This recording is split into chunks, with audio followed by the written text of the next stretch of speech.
राधे राधे दोस्तों, कैसे हो आप सभी। तो आशा करते हैं आप सभी अच्छे होंगे और हम भी अच्छे हैं।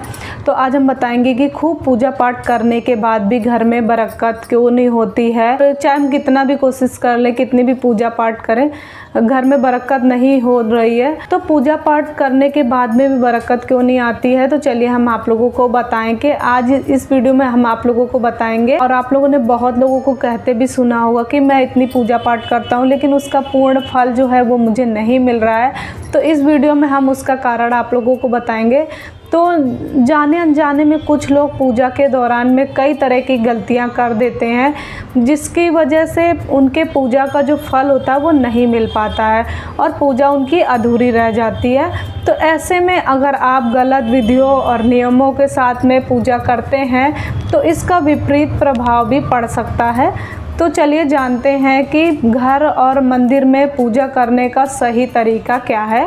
किसी भी देवी देवता या भगवान का पूजन करने से पहले स्नान किया जाता है। स्नान के पश्चात में साफ मन से भगवान के सामने आसन पर बैठा जाता है।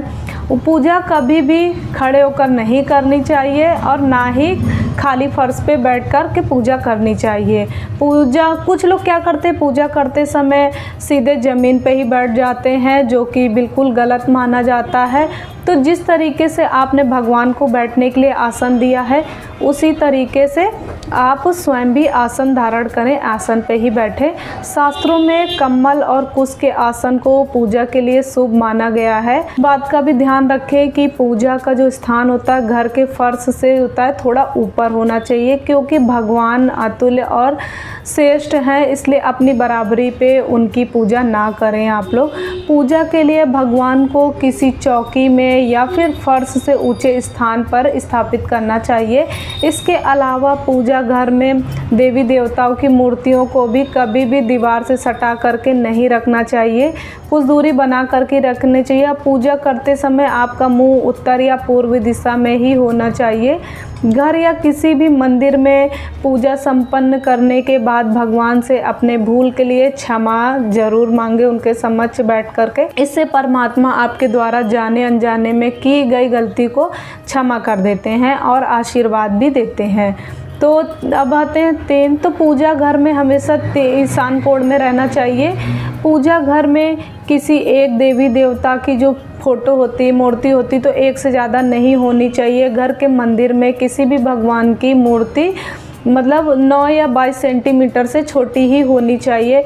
इससे बड़ी प्रतिमा घर में रखना शुभ नहीं माना जाता है। बड़ी प्रतिमा को मंदिर में रखना चाहिए, घर में नहीं रखना चाहिए। अपने बेडरूम में भी कभी भी पूजा घर स्थापित नहीं करना चाहिए और रात्रि के समय अपने पूजा घर जो होता है उसको पर्दे से ढक करके रखें। और पूजा घर में काम में आने वाले सभी चीज़ें जैसे शंख, घंटी, प्रसाद के बर्तन, दीपक, शिवलिंग, जनेऊ और भगवान शालिग्राम को साफ सुथरी उस पे रखना चाहिए। ऐसा नहीं करने पर हर रोज़ पूजा पाठ करने के बाद भी आपको उचित फल नहीं मिलता है। अब शास्त्रों में उल्लेख है कि घर या मंदिर कहीं पर भी यदि आप सूर्यास्त के बाद में रात के समय पूजा करते हैं तो इस समय ना तो शंख बजाना चाहिए और ना ही घंटी का प्रयोग करना चाहिए। तो इस समय नहीं बजाना चाहिए। ऐसा माना जाता है कि सूर्यास्त के बाद में देवी देवता शयन के लिए चले जाते हैं और ऐसे में उन्हें जगाना ठीक नहीं होता है, तो इसलिए नहीं जलाना। मतलब इस बात का सदैव आप लोगों को ध्यान देना है कि सूर्यास्त के बाद में घंटी और शंख का नहीं बजाना चाहिए। अब आते हैं कि अक्सर लोग पूजा करते समय धूप जलाते हैं, लेकिन यह गलत तरीका है। किसी भी देवी देवताओं की पूजा करने से पहले दीपक जलाना आवश्यक होता है, अनिवार्य माना जाता है।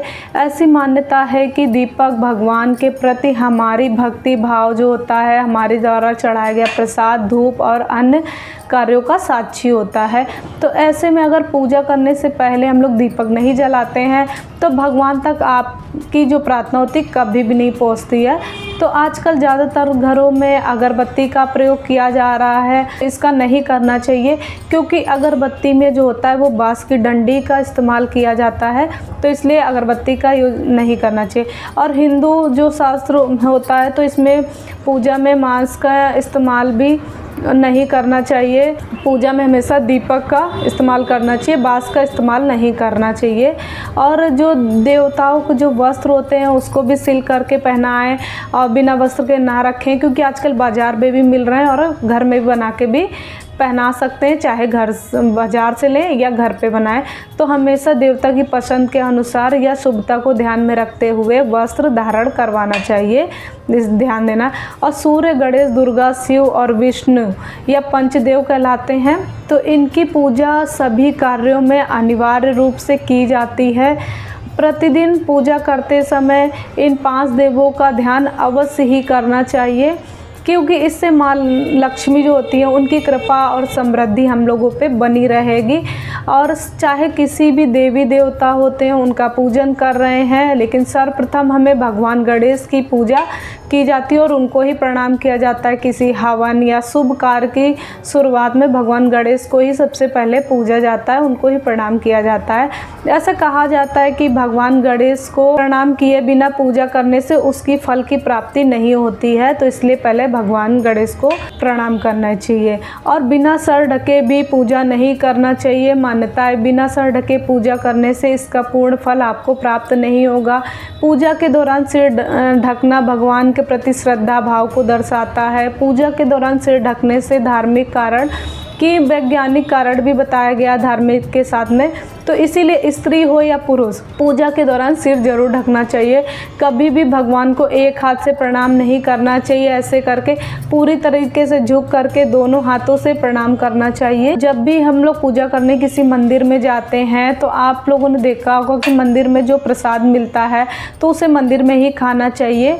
भले ही आप उस प्रसाद को थोड़ा सा हिस्सा ही खा रहे हो तो थोड़ा ही खाना चाहिए, बाकी आप घर में ला सकते हैं, लेकिन वहाँ पे ज़रूर खाना चाहिए मंदिर में। तो यह ईश्वर के प्रति आपकी श्रद्धा का प्रतीक है। आप जब भी मंदिर जाते हैं तो आप एक बार घंटा ज़रूर बजाना चाहिए। घंटी को बजाना महत्वपूर्ण माना जाता है, इससे घर में सकारात्मक ऊर्जा आती है। और हमेशा इस बात का भी ध्यान देना चाहिए कि कभी भी दीपक से दीपक नहीं जलाना चाहिए। शास्त्रों के अनुसार जो व्यक्ति दीपक से दीपक जलाता है तो वह रोगी हो जाते हैं, तो इसलिए दीपक से दीपक नहीं जलाना चाहिए। नहाने से पहले ही भगवान को जो चढ़ाने के लिए फूल होते हैं उनको नहाने से पहले तोड़ना चाहिए।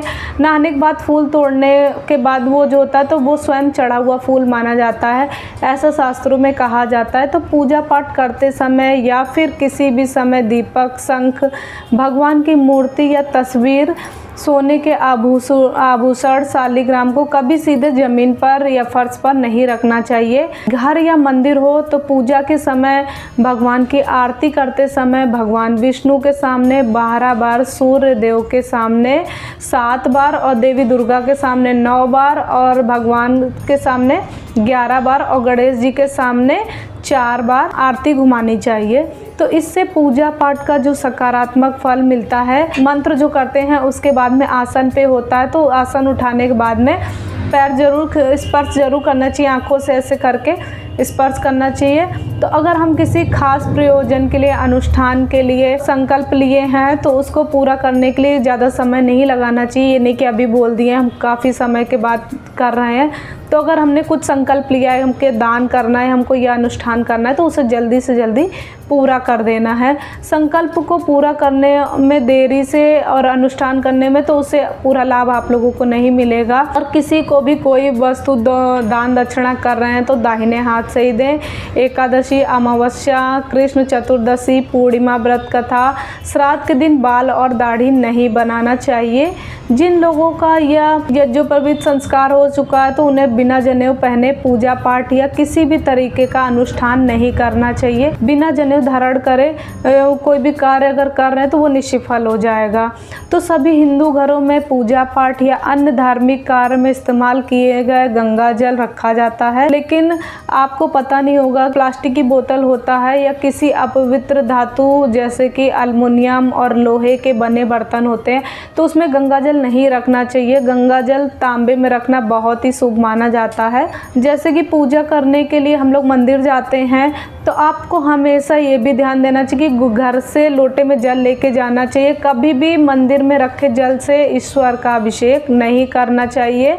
घर से जल लेकर के जाना चाहिए, उसमें हो सके तो कुछ गंगा जल डाल लीजिए। और मंदिर से वापस आते हैं तो जल का लोटा है वो उसको खाली भी नहीं लाना चाहिए, कुछ जल वहाँ से ले करके आ सकते हैं, मंदिर से भर करके ला सकते हैं। इससे शुभ फलों की प्राप्ति होती है।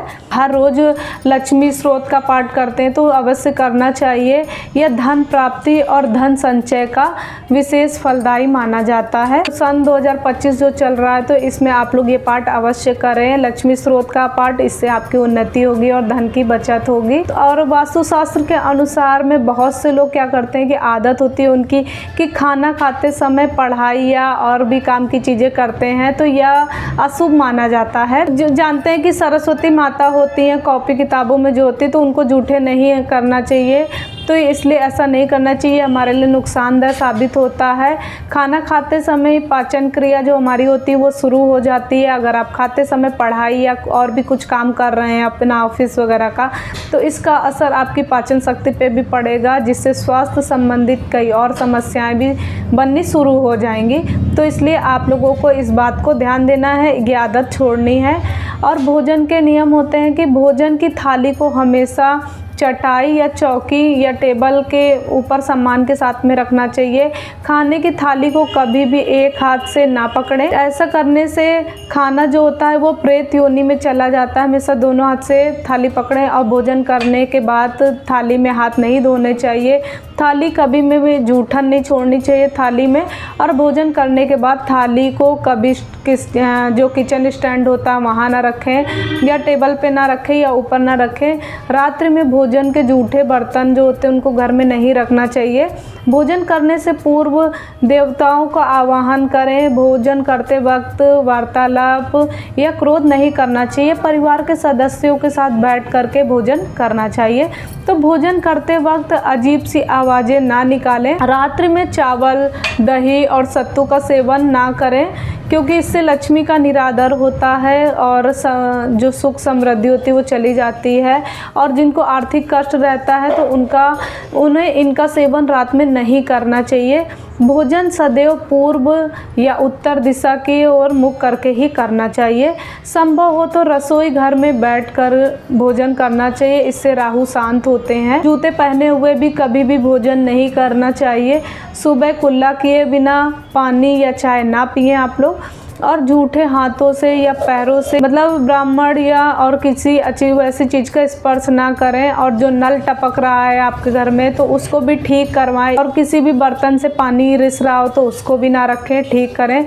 और छत पर रखे पानी की टंकी है उससे बहता है तो उसको भी ठीक करवा लें। क्रोध कलह से बचना चाहिए। घर में क्रोध कलह और रोना धोना आर्थिक समृद्धि व ऐश्वर्य का नाश करता है, इसलिए घर में कलह कलेश ना पैदा होने दे। ध्यान रखें आप लोग। आपस में प्रेम और प्यार बनाए रखने के लिए एक दूसरे की भावनाओं को समझना चाहिए और परिवार के लोगों को सुने और समझने की क्षमता बनाएं। अपने विचारों के अनुसार घर चलाने का प्रयास ना करें, सबके सहयोग से ही करें और सबके विचारों का सम्मान करें। और घर की सफाई का भी बहुत ध्यान देना चाहिए। ब्रह्म मुहूर्त या संध्या में झाड़ू नहीं लगाना चाहिए। झाड़ू को ऐसी जगह रखना चाहिए जहां किसी अतिथि की नज़र ना पड़े। झाड़ू को हमेशा पलंग के नीचे भी नहीं रखना चाहिए। घर को साफ सुथरा और सुंदर बना करके रखना चाहिए। घर के चारों कोने जो होते हैं उनको भी साफ रखना चाहिए, खासकर ईशान, उत्तर और ईशान कोण को साफ रखना चाहिए। वो वॉशरूम जो होता है उसको भी साफ रखना चाहिए। नहीं रखेंगे तो आर्थिक स्थिति बेहतर नहीं रहती है। जो दक्षिण दिशा होती है उसको खाली रखना भी शुभ नहीं होता है, तो इस दिशा को खाली ना रखें। इस घर में कालीन या हल्की मटमैली जामुनी रंग का इस्तेमाल ना करें, चाहे चादर या पर्दे दीवारों का रंग हो। तो घर में सीढ़ियों को भी पूर्व से पश्चिम दिशा की ओर बनवाना चाहिए। घर में जैसे होता है कि फर्श होता है या दीवार होता है, छत होता है, उसमें दरार पड़ जाती है तो ना पड़ने दें। ऐसा है तो उन्हें तुरंत ही भरवा दें। घर में दरारों का होना अशुभ माना जाता है। आप लोग ये आदत बना लें कि सुबह शाम पूजा पाठ करते समय जब आरती करें तो कपूर को जला करके ही आरती करें। मान्यता है कि कपूर की गंध जो होती है वातावरण में तेजी से फैलती है और सकारात्मक सकारात्मक तेज़ी से होती है और ऊर्जा को आकर्षित करती है। तो कपूर से निकलने वाला धुआं जो होता है अच्छी शक्तियों से जुड़ता है, जो पूजा स्थल तक का मार्ग जो होता है प्रशस्त करता है। तो ऐसा करने से जीवन में उन्नति आती है और करियर में तरक्की के योग बनते हैं। तो इसलिए कि कपूर ही जलाना चाहिए। और पूजा घर और तिजोरी में पूजा घर नहीं है तो किसी विशेष ज्योतिषी वगैरह से पूछ करके ही पूजा घर बनवाएं आप लोग। अगर वहाँ आप लोग वास्तुशास्त्र से संपर्क करके पूजा घर बनवाना चाहिए, क्योंकि किसी भी कुंडली के अनुसार घर में पूजा घर रखना नुकसानदायक होता है। तो किसी भी देवी देवताओं की एक से अधिक मूर्तियां भी नहीं रखनी चाहिए, एक से अधिक नहीं रखना चाहिए। पूजा घर के अलावा देवी या देवता की मूर्ति या चित्र घर के अन्य किसी भी हिस्से में नहीं लगाना चाहिए, सिर्फ और सिर्फ मंदिर में लगाना चाहिए। और किसी भी देवता की 2 तस्वीर आमने सामने भी नहीं लगाना चाहिए कि उनका मुंह आमने सामने हो, बल्कि इससे दोष लगता है। तो तिजोरी में हल्दी के कुछ गांठे एक पीले वस्त्र में बांध करके रखें और साथ में कुछ कौड़ी और चांदी या तांबे आदि के सिक्के भी रखें। चावल जो होते हैं पीले करके तिजोरी में रखें। तिजोरी में इत्र की शीशी, चंदन की बट्टी या अगरबत्ती का पैकेट भी रख सकते हैं, जिससे उसमें सुगंध बनी रहेगी।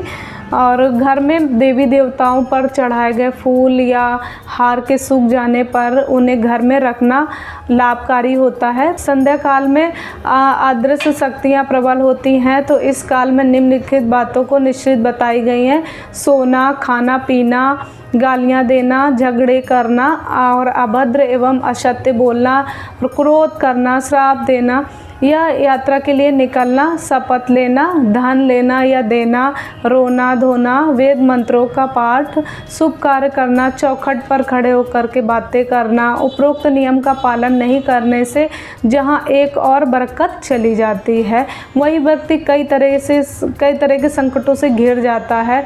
तो जहां मदिरा सेवन, स्त्री अपमान, तामसिक भोजन और अनैतिक कृत्यों को महत्व दिया जाता है, तो उनका धन दवाखाने, जेल खाने, पागल खाने में खर्च हो जाता है। धन की अपार इच्छा रखते हैं तो सबसे पहले हनुमान जी से अपने पापों की क्षमा मांगनी चाहिए और प्रतिदिन हनुमान चालीसा पढ़नी चाहिए। और 5 मंगलवार वट के वृक्ष में आटे का दिया जला करके वहाँ पर रख करके आए और हनुमान जी की कृपा होगी तो आपके ग्रह दशा में सुधार हो जाएगा और धन प्राप्ति के मार्ग खुल जाएंगे। पूजा तो वह घर की वस्तुओं पे जो पूजा होती तो घर को साफ और स्वच्छ प्रतिदिन देरी पूजा करनी चाहिए। घर के बाहर डेली जो आसपास होता है वो स्वास्तिक बनाना चाहिए अगर साइड में घर के, और दीपक से आरती उतारनी चाहिए। इसी के साथ ही प्रतिदिन सुबह और शाम को कपूर जलाएं और घर के वातावरण को शुद्ध करें, सुगंधित बनाएं जो नित्य देहरी की पूजा करते हैं। तो ये थी हमारी आज की जानकारी। अगर अच्छी लगी हो तो प्लीज़ आप लोग ज़्यादा से ज़्यादा शेयर कीजिएगा, लाइक कीजिएगा और कमेंट करना बिल्कुल भी मत भूलिएगा। तो चलिए मिलते हैं नेक्स्ट ब्लॉग में, तब तक के लिए राधे राधे, जय श्री कृष्णा, हर हर महादेव।